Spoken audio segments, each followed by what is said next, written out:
చలి కాచుకోవడం అయిపోయింది కదా, ఇంకొచ్చి పడుకోవచ్చుగా. అవునండి, అక్కడి నుంచి నిద్ర. ఏంటి మనం ఊటీకి వచ్చింది పడుకో నిద్రపోవడానిక? మరి ఇంక దేనికి? అది అలా అడిగావు, సమాధానం చక్కగా చెప్తాను. ఇప్పుడు ఉన్నావనుకో, ఎంత చక్క ఇలా పడుకున్నావు అనుకో, ఆ తర్వాత నేనేమో ఇలా కూర్చున్నాను కదా, కూర్చుని కాదు ఇలా ఇలా పడుకుని ఇదేవాడు పెసరట్ల మినపప్పులాగా సమయం చూసుకొస్తారు. నువ్వా ఇలా ఊడిపడ్డావేంటి? అర్జెంట్ గా ఉంటే ఉన్నపడంగా బయలుదేరాలి బాబు, అక్కడ కారు యాక్సిడెంట్ అయ్యింది. ఏమిటి మన బొంగరాల బాబాయ్ ఫట్ట? నా నోటితో నేను చెప్పలేను బాబు, చాముండేశ్వరి దేవి గారు ఉన్న కారు యాక్సిడెంట్ అయింది బాబు. యాక్సిడెంటా? అమ్మకేమన్నైందా? నా నోటితో నేను చెప్పలేను అమ్మా. అసలు యాక్సిడెంట్ ఎలా జరిగింది? నా నోటితో నేను చెప్పలేను బాబు. పోనీ పెద్ద ప్రాణానికి ఏం ప్రమాదం లేదు కదా? నా నోటితో నేను చెప్పలేను అయ్యా. మరి ఇక దేంతో చెప్తావు? సీరియస్ గా చెప్తుంటే ఏమిటండి మీ జోకులు? పదండి వెళ్దాం. అది కదా రేఖ, ఇప్పుడు అమ్మని చూసుకోవడానికి అక్కడ మనుషులు ఉన్నారు కదా, ఈవేళ నైట్ కి మనం ఊటీలోనే ఉండిపోయి ఆ తర్వాత మార్నింగ్ ఇంచక్క అమ్మకలా ఉంటే మన ఇద్దరం. సారీ, పదండి ప్లీజ్ రండి. ఒరే అన్నయ్య, మన కబురందుగానే వాళ్ళు వచ్చేస్తారంటావా? వచ్చి తీరాలమ్మా. ప్లాన్ వేసింది ఎవరు? ఈ మినీ చాణుక్యుడు విఆర్ బొంగరాల. అరుగో వచ్చేశారు. అమ్మా అమ్మా, నీకేదో యాక్సిడెంట్ జరిగిందన్నారు, ఏమైందమ్మా? ఆ మైసూరు చాముండేశ్వరి దయ వలన అత్తగారికి ఏమీ జరగట్లేదు, లేకపోతే ఏ కాలో చెయ్యో విరుగుండాల్సింది కదండి అత్తయ్య గారు. అవునమ్మా, కారు పూర్తిగా దెబ్బతింది, కానీ నాకేమీ జరగలేదు. నేను వద్దంటున్నా మీ మామయ్య కంగారు పడి మిమ్మల్ని రప్పించేశాడు. ప్రయాణం చేసి బాగా అలసిపోయినట్టున్నావు తల్లి, వెళ్ళి డ్రెస్ తీసుకో పోమ్మా. బాబు, ఆ దేవుడు కూడా నన్ను క్షమించడు. ఏదో శోభనం హనీమూన్ అని సరదాగా వెళ్ళిన మిమ్మల్ని హఠాత్తుగా వెనక్కి పిలిపించేశాను. నా పాపానికి ప్రాయశ్చిత్తం లేదు. ఏళ్ళు జర్లు ఉన్న ఏ దిక్కుమాల జైల్లో మిమ్మల్ని పరసా పాపం లేదు. ఇదిగో, నువ్వు ఎక్కువగా మాట నన్ను నవ్విలేకు. అసలే వాళ్ళ సరదాలన్నీ పాడు చేశానని చాలా కుమిరిపోతున్నాను. మా సరదాలని పాడు చేసిన ఎవరో నాకు బాగా తెలుసు. మర్యాద చెప్తే సరే సరే, లేకపోతే నోటుకు వచ్చినట్టు తిడతాను. తిట్టు బాబు, చీకటి పడ్డాక అసలు మా చెవులు వినిపించవుగా. తెల్లవారుతుందిగా, అప్పుడు తిడతా. అల్లుడు గారు చూసావా, ఊటీకి వెళ్ళినా నిన్ను నా కూతుర్ని కలవనివ్వకుండా ఎలా ప్లాన్ చేశానో? అదే చాముండేశ్వరి దేవి తెలివితేటలంటే. ఇదెలా ఉంది? నాతో పెట్టుకోకు, నేను ఆంధ్ర క్వీన్ని. ఏమని సెలవిచ్చారు? నాతో పెట్టుకోకు, నేను ఆంధ్ర క్వీన్ని. అది ఒకప్పుడు, ఇప్పుడు నేను ఆంధ్రప్రదేశ్కే. ఎందుకులే, నా నోటితో నేను చెప్పుకుంటే బాగుండదు. ఈ పాటికి నువ్వు వినే ఉంటావు కాబట్టి నాతో అస్సలు పెట్టుకోవద్దు. అన్నట్టు చెప్పడం మర్చిపోయాను, ముహూర్తం బాగుందని రైలు బోగీలోనే జరిగిపోయింది. ఏమిటది? శోభనం. ఇదెలా ఉంది బాబాయ్? ద్వితీయ విఘ్నం ఉండకూడదని పువ్వులు అవి పురమాయించాను, అవి కొంచెం పంపి ఏర్పాటు చేసుకోండి. ఏమిటి? అలాగే.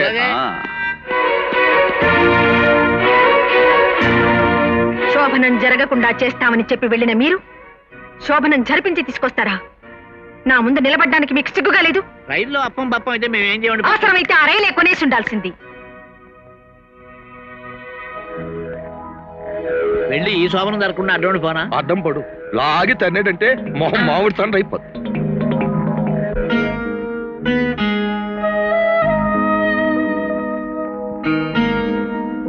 ఏమండి, ఇలా ఎంతసేపు ఒకళ్ళనొకళ్ళని చూస్తూ నించోవాలి? ఏమో నాకేం తెలుసు, నిజంగా నీకు ఏం తెలీదా? భలేవారే, నాకేం తెలుసు? నుంచుని కాళ్ళు పీకేస్తున్నాయి, అలా కూర్చుని చూసుకుందామా? నాకు పీకేస్తున్నాయి, కూర్చుందామా? అయ్ బాబోయ్. ఏమండి, ఇంట్లో డన్ల పరుపులు స్ప్రింగ్ కాట్లు ఉంటే అవి తీసేసి కొట్టుగది నుంచి డొక్కు మంచం తీసుకొచ్చి వేయించారేమిటండి? అక్కడే మన కాలుద్ది. మీ తాత ముత్తాతల దగ్గర నుంచి శోభన కార్యక్రమానికి ఈ మంచమేగా వాడుతున్నారు. అలాగే మన శోభనానికి కూడా ఎంచక మన ఇద్దరం అదనమాట. అది కాదండి, ఊగుతోంది, పడిపోతామేమో. మొత్తం అనినట్లు గట్టిగా బిగించా. నిజంగా? కూర్చో.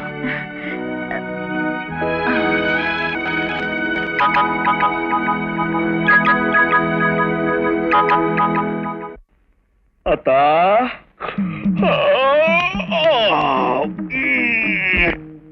ఒళ్ళంతా ఒకటే నొప్పులు. రాత్రి అస్సలు లేదనుకో. సంతోషించాం. థ్యాంక్స్. అన్నట్టు నీకు ఒక శుభవార్త చెప్పనా? ఊటీ వెళుతూ రైలు పెట్టిలో మా శోభనం జరిగిందని చెప్పానే, అదంతా అమ్మా చెల్లెమ్మా, ఎలాగైనా అల్లుడిని పోలీసులకు అప్పచెప్పి ఒక 6 నెలలు జైలుకి పంపించేస్తే ఈలోగా అమ్మాయి మనసు విరిగిపోతుంది, మర్చిపోతుంది. ఆ తర్వాత డైవర్సు, ఆ పైన పెళ్లి. ఏం నేరం చేశాడని అతను జైలుకి పంపిస్తారు? ఏం నేరం చేశాడంటే ఆలోచిస్తారండి అనుభవం ఉన్న వాళ్ళు, చెప్పండి. చెబుతాను, నువ్వు నోరు మూసుకురుకో. లక్ష్మి, నీ కొడుకు బంగారు బొమ్మలా ముద్దుగా ఉన్నాడే. అంతా వాళ్ళ మేనమామ పోలిక అనుకుంటా అత్తయ్య. అవునయ్యా. మేనల్లుడు అల్లుడెక్కడా?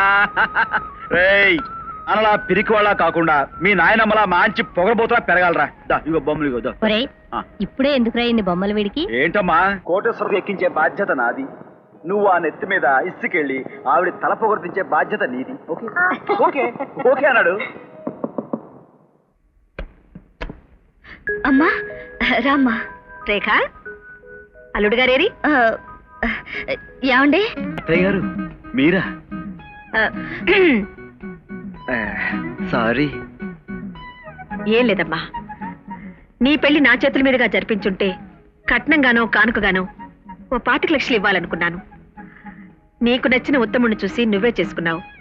అయినా తల్లిగా నా బాధ్యత నేను నెరవేర్చాలిగా. ఇవాళ చాలా మంచి రోజు, అందుకని ఈ 25 లక్షలు నీకిస్తున్నాను. చూసారండి, మా అమ్మకు మన మీద ఎంత ప్రేమో. అవును. అయినా మాకెందుకమ్మా ఇవన్నీ? మేము ఇంట్లోనే కదా ఉంటున్నాం. ఇదంతా మాది కాదు. మేం వేరే అన్నట్టు మాకెందుకు ఈ డబ్బు? పైగా ఇలాంటివన్నీ ఆయన పట్టించుకోరు. అల్లుడు గారి మంచితనం నాకు బాగా తెలుసు. ఈ డబ్బు నీకోసం ఉంచింది, తీసుకోమ్మా. నువ్వు తీసుకుంటే నాకు కూడా తృప్తిగా ఉంటుంది. జాగ్రత్తగా దాచుకో. అత్తయ్య గారు, మనుషుల్లో దేవతలు ఉంటారని విన్నాను, కానీ ఇప్పుడు ప్రత్యక్షంగా చూస్తున్నాను. మీలాంటి దేవతకి నేను అల్లుడిని అవటం నా పూర్వజన్మ సుకృతం. రేఖ, నీ మీద ఎంతో ప్రేమతో అత్తయ్య గారు డబ్బిస్తానంటుంటే కాదనటం మంచిది కాదు. తీసుకో. తీసుకోమ్మా. తీసుకో. వస్తాను. అత్తయ్య గారు, మళ్ళీ జన్మంటూ ఉంటే మీకే అల్లుడిని అవ్వాలని మనస్ఫూర్తిగా కోరుకుంటున్నాను.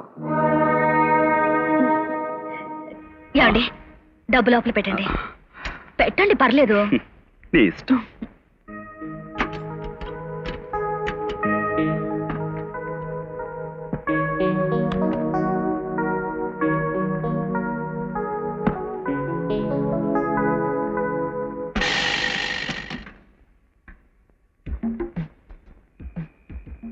సోప్ అమ్మాం సోప్.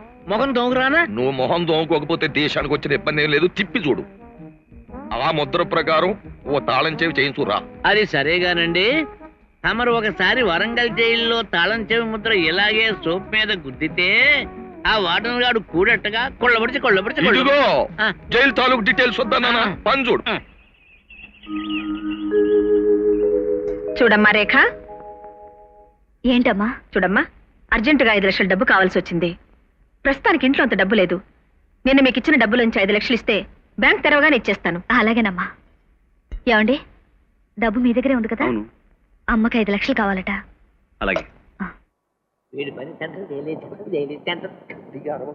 మనం పోదాం.